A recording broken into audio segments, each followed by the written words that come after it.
For this video, nagluto po ako ng sarsyadong pritong bangus na isda. So yan guys, super yummy sarsyadong bangus. Ito ang mga ingredients.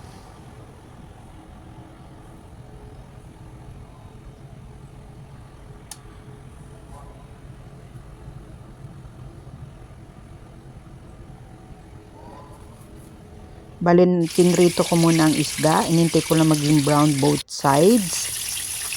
Tapos sinet aside ko siya. Nagsimula na ako maggisa ng bawang, luya at sibuyas. Pagkaluto ng sibuyas, dinagdag ko na ang kamatis. So pinalambot lang yan guys. Tapos pinitpit ko siya para lumabas ang katas. Nagdagdag din ako ng konting tubig para may sauce. So nilagay ko na po ang pinritong isda para lumambot siya. Tapos nagdagdag na rin po ako dyan ng paminta, seasoning granules,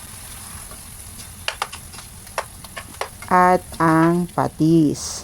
Sinunod ko na rin ang itlog. Hinintay ko lang mag-thicken ang sauce. Tapos ayan guys, sinet aside ko ulit ang isda.